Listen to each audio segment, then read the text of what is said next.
Hello everyone, welcome to Football is Life. Here to round up the Champions League midweek fixtures, and oh my days, what a midweek it's been. Really concerning for English clubs, and we're going to look into that. And obviously no other place than we can start will be, the Tottenham game, which was, for so many reasons, really a struggle, and a struggle for English teams, which has been concerning this week.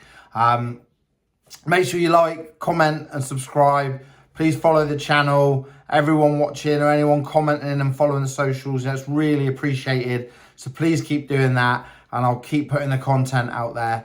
We're going to look at a couple other points as well after the Champions League. And then obviously another massive weekend of Premier League football is coming up this weekend. So, it's non-stop. It keeps rolling. We love it. Lots to look at. And yeah, just a really interesting week in the Champions League. I did say on the last episode that I did fear for some English clubs in the Champions League this week. And, it's been proven right. We've really struggled. I mean, the one team that I tipped up that I think a lot of people probably would have tipped up would have been Man City at Real Madrid. And, that was obviously a massive disappointment. Newcastle, probably coming out with the most credit, doing a brilliant job on Barcelona, and really unlucky not to see it through. They did more than enough to win that. And they kept Lamine Yamal quiet. I mean, Lewis Hall just coming of age, unbelievable. But we did say that Newcastle could do well, that, they really could do well with the home crowd, with a good performance and everyone behind them. And so it proved to be. So, Newcastle come out with a lot of credit. I thought they at times played Barcelona off the park. I thought the inclusion of Anthony Elanga was a really good inclusion by Eddie Howe, and he got that spot on. And I think the thinking was there that he had the pace with Barcelona playing a high line, maybe a lot of possession football, that he could hurt them on transition with Elanga, and so it proved to be. And with him and Harvey Barnes on the other side, with Anthony Gordon being unwell, Newcastle looked really good. And they've got some good players, and when they turn up like that with a crowd behind them, St James Park, we know it's a hard place to go, and I think they came out of a lot of credit. Could they go to Barcelona in the second leg and get through the tie? Very difficult, but you wouldn't put it past them. You really wouldn't, and they have real hope. Arsenal had a real tough examination in Germany with Leverkusen. And on the night, we're probably quite fortunate to get something in the end. Kai Havertz scoring against his former club to break the Leverkusen hearts. And, was it a penalty? Watched it back a few times. It could be, it couldn't be. It's one of them in quick motion. I think it's easy for the referee to give it. And obviously with VAR now, they can slow it down, look it back, and they decided, to keep it as a penalty. There's no clear and obvious error. So, Arsenal will be relieved to get through that. I didn't think Arsenal were good until Noni Madueke come on for Saka, who didn't have his best game. That kind of really changed the flow for Arsenal. But they kind of got done at their own game, didn't they, on the corner? Leverkusen with a beautiful set piece. And Andrić, the player, coming around the back post unmarked to head into an empty-ish goal.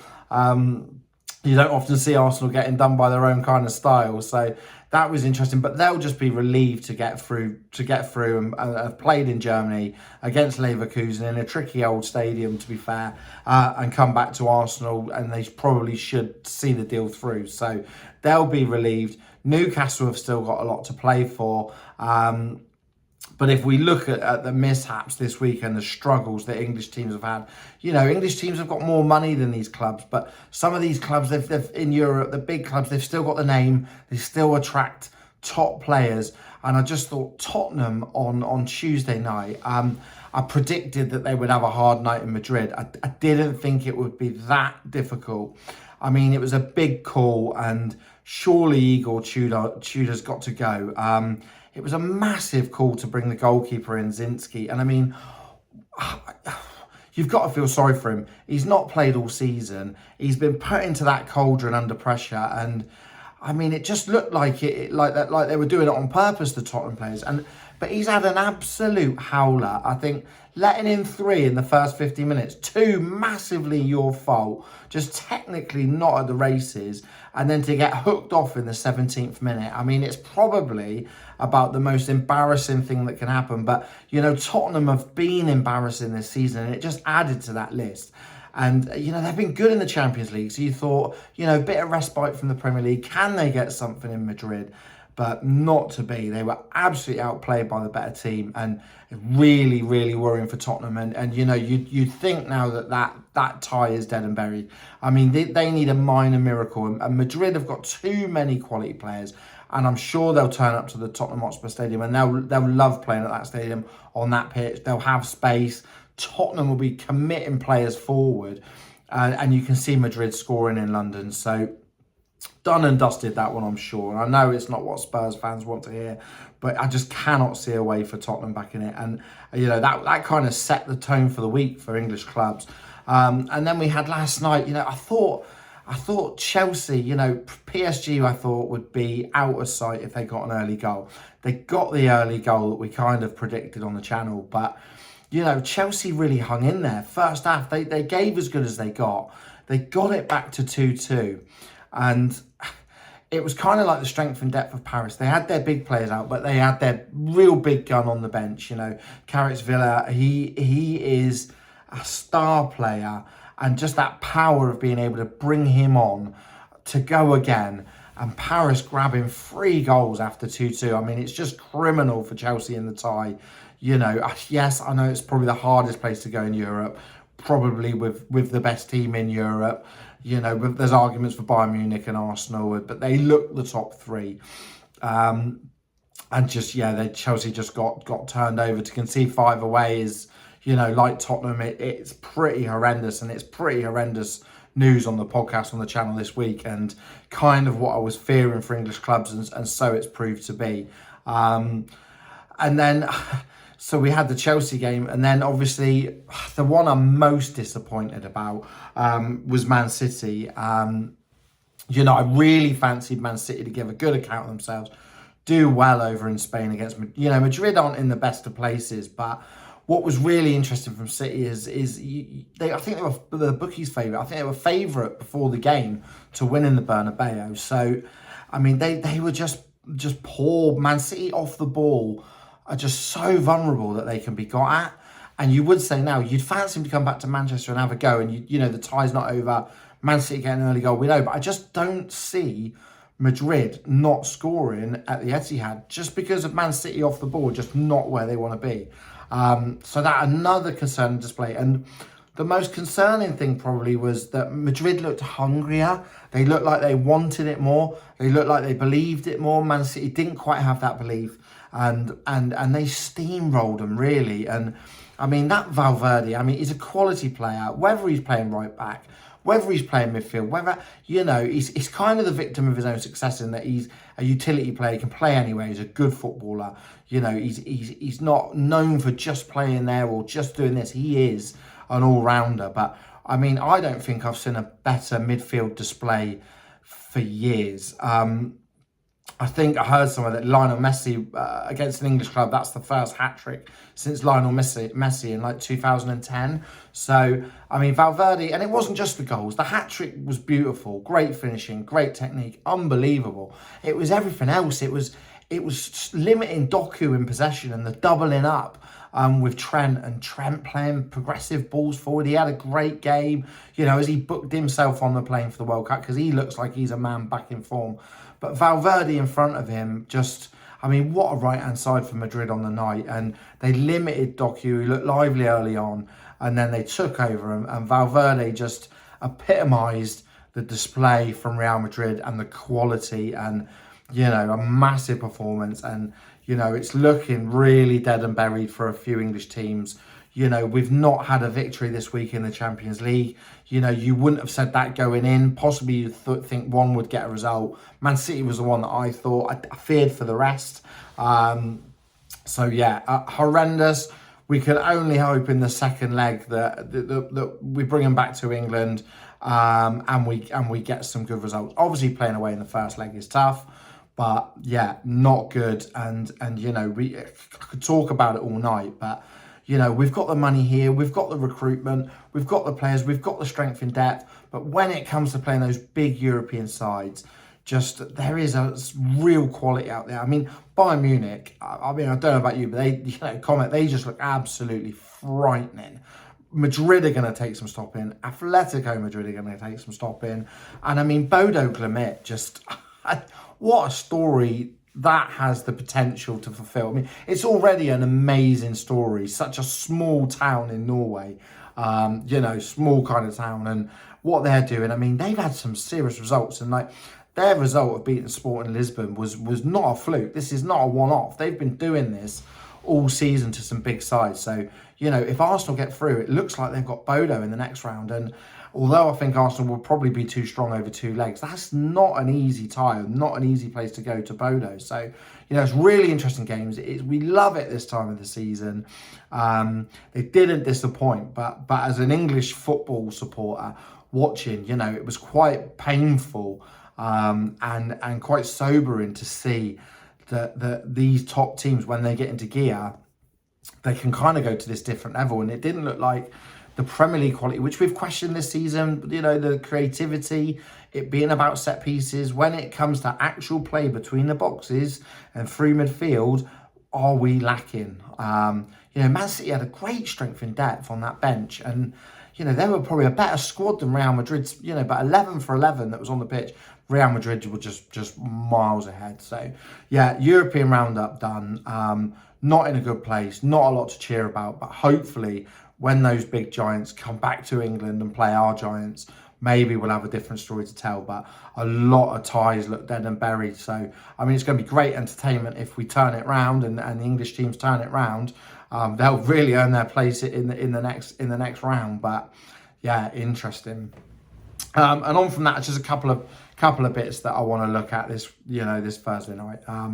Is the first one is news coming out today, and I just wanted to do it and give my little opinion on it because it's an interesting one, but it's one that I think after Tuesday night in Madrid, Tottenham, it's the right one. If it was me and I was on the Tottenham board now, I would be getting rid of the current caretaker manager. Nobody wants to see anybody losing their job. I get it, but it's just not working. He's not the right man for this time, and he's not the right man to keep Spurs up. I mean, Spurs go to Liverpool on Sunday, and, it doesn't get any easier. They look out of Europe, and Sean Dyche coming into Spurs, which is heavily rumoured now. Apparently, it's almost done. I think is a really good appointment. He doesn't have to be there forever. It's not what they need. They just need a strong leader that might just tell those players a few home truths, sort it out quickly, because all they realistically need is 3 wins and they'd probably be safe. So they're tough fixtures for Spurs, and the other teams are a little bit looking like they could get form and results. So I would be all for Dyche coming in, going old school, 4-4-2, nice and strict, nice and serious, and just trying to get a few results over the line. So Tottenham fans, it's been horrendous. It's been a horrendous season, barring Europe up to this point. What are your thoughts? I think you've got to back Dyche, get him in. I mean, he will get some results, I'm certain, but do it now, get it done before it's too late, and let him go to Liverpool on Sunday and see if he can mastermind some sort of draw or away win. So yeah, Dyche in for me. And I didn't think I'd maybe say that, and I know he's not everyone's cup of tea, but I would be getting him in, seriously. And then the next thing, I was just thinking, as we look towards the end of the Premier League now, we look at standout players and the best players. I just want to highlight, obviously we'll do a team of the season, and we'll look at our awards for what we think this season is in terms of player of the season, most improved player, flop of the season, but absolute hidden gem of the season that we didn't expect. And there'll be a few really good ones. But what I want to look at quickly this week is Bruno Fernandes the best player in the Premier League? Now, I'm a big Bruno fan. I've compared him to other players on the channel before in previous weeks, and I took a bit of stick over comparing him to other players. And, I am of the opinion he's class, his stats are class, the way he impacts a football match, I think, is better than probably anybody else in the Premier League. Is he the best player? I think probably. I just want to put out a couple names this season that I think could maybe challenge that. And I think if he's not the best player in the Premier League, could it be this season? Not over time. Let's talk about this season and keep it to this season. But the only other two that I could think that have maybe had better seasons or could be a better player in the Premier League this season would be Semenyo, obviously starting at Bournemouth, going to Man City.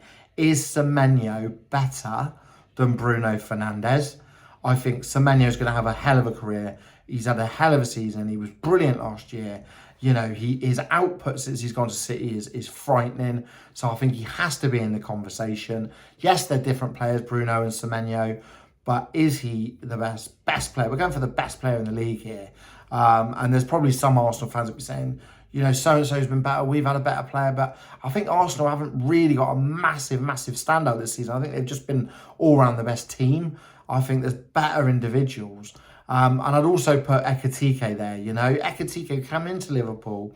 I wasn't sure about the Isak signing just because they had Ekitike, and I thought that could knock him back. And he started so well, didn't he? Then Isak come into the team for a little while. Ekitike went out. He's come back in, showed his class. The goals he's scored in season, he's been vital for Liverpool. We could put a Szoboszlai in there for player of the season for obvious reasons and players like that. So there's more shouts. Let us know who your player of the season is, actually. Please let me know. Get hold of him on the socials. Who's your player of the season? Any questions and I'll put them out on the channel. But yeah, is Bruno the best player in the league? I think probably so at the moment.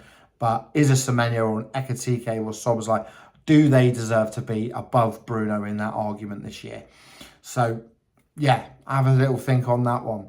And then to finish off this episode, we're going to round up the Premier League games this weekend. So a lot of these games, could these European kind of hammerings and knock that our big teams take, could that really affect them? Or are they just going to be relieved to get back to league football on the weekend? So no game on the Friday night this week. It's just Saturday and Sunday. There is a Monday game, I believe. But I'm just going to do the Saturday and Sunday games this week. And we're going to start off with the Saturdays, go for the Sundays. I've had a little look at these today, had a really good look. So hopefully we can pick a few nuggets out for the weekend for people to use, all right? Make sure you like, comment and subscribe. Keep following. And we're going to start off with Burnley versus Bournemouth. Now, two teams that, quite frankly, I think you just cannot predict either way week on week. Had good moments, had really, really poor moments. We had a little moment around Christmas where Burnley looked strong at home, but I think now Burnley are probably defeated and down, and I don't think they've got a lot to play for anymore. I've got to be truthful. And I think Bournemouth are going to have a good away day here. And I think there'll be too much. We'd like to see the Brazilian winger get on the sheet. Was a player that I admire. I would love to see that development continue for him because I think he's going to be big. But yeah, we're going to go. Can Burnley get a goal? I don't think so. Burnley 0, Bournemouth 2. And then we go Sunderland v Brighton. So a lot of teams that have been back, and all of a sudden we think their seasons are petering out. They're coming back. And it'll be like me now to back Sunderland. I've backed Leeds a lot and they keep letting me down. I'm going to back Sunderland, and it'll probably be to my detriment because this probably means go and put your house on a Brighton away win. But yeah, Brighton chasing, doing well. But I think Sunderland at home are going to have a good day. And I think it's going to be Sunderland 2, Brighton 1. Arsenal v Everton. So now obviously crucial games at the top. Everton just having an outstanding season, been brilliant away from home. They've improved. They've just added players along the way to complement them, make their bench stronger. There's good players like Dewsbury Hall having a really good season. Garner, they're no pushover Everton. I think Arsenal are going to really have to work for this. I think if there's a hiccup to come, it could be this. And I think if Arsenal are going to win, it's going to be late. The only thing I don't see is I don't see Everton overly hurting Arsenal's defence with Arsenal being at home. And I think it could come late. It could be Scenes. It could be Limbs. It could be Arteta on the pitch. And I think it could be late goal, probably from a corner. Arsenal 1, Everton 0. And why not back the Gabriel goal, late header? Why not? Chelsea versus Newcastle. So this is obviously massive for Chelsea. They need to keep their momentum up for sure. Both played in Europe. Newcastle have had the extra day and had the home game. Chelsea have gone to Paris. So I think it could be a game too far with Chelsea where actually Newcastle at home, Chelsea at home. Oh, that totally changes my mind. They've still got a less day though, haven't they, to get ready. Could we see Newcastle getting something in London? Yeah, do you know what? I'd back Newcastle at home, so why not back them away to get a point, I think. So Chelsea 1, Newcastle 1. Bit of an entertaining game, few cards in that, I reckon. So that could be a good little play there. West Ham v Man City was massive at both ends. I mean, City can't afford to slip up, but they have got to be down in the dumps after their midweek game at Real Madrid. And West Ham, an improving West Ham at home, gone through in the cup, confidence high. I do fancy West Ham to end Man City's title dreams, and I do. Let's give them a win. Should we give them a win? Come on, let's give them a win. Why not? Let's go for really them turning up and doing City over. So West Ham 2, Man City 1.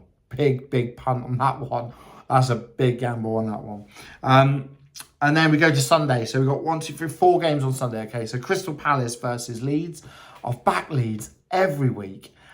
And every time I back them, they come close, but they don't follow through and they don't win. So I'm not backing Leeds this week, and rightly so, because I keep getting stung on the Leeds. So I'm going to go for a Crystal Palace home win. Crystal Palace have looked like they've got over any sort of hurdle. I know they're playing tonight in the Conference League, but I think they'll be all right at home, and I think they'll edge past Leeds 2-1. So Crystal Palace 2, Leeds 1. Man United v Villa. I mean, this is just huge. Villa playing tonight, Man United no game and rested, Man United at home, and that's the only reason I'm giving. And I think Bruno will turn up. I think United are on good form, happy vibes under Carrick, and I can just see him beating Villa at home. So I'm going to go Manchester United 2, Aston Villa 0. And then Nottingham Forest v Fulham. I mean, this could go any way. I've backed these clubs. I've not backed these clubs. Every time I back them, it seems to backfire. So again, maybe go for Fulham. But I'm giving Forest some hope here at home. And I think they're going to beat Forest 1-0. Very tight. And again, maybe a late moment to win that one. And then rounding up Super Sunday, I mean, we've talked about Spurs in this episode. I can't go on about Spurs anymore tonight. It would be too much. But just going to Anfield, a new manager could make all the difference here, but we don't know that yet and if it's confirmed. So rolling with it as it is, I'm going to go Liverpool 3, Spurs 0, more misery for Spurs. Let's hope we're talking better news about Spurs next season. We don't know what league it's going to be in, but Liverpool, I think, to do a professional job here, and it will be curtains for Spurs. All right, thanks for tuning in. Love coming on. All right, if you're playing football the weekend, enjoy watching, going to a game, let me know. All right, keep following the channel. Football is live. Cheers.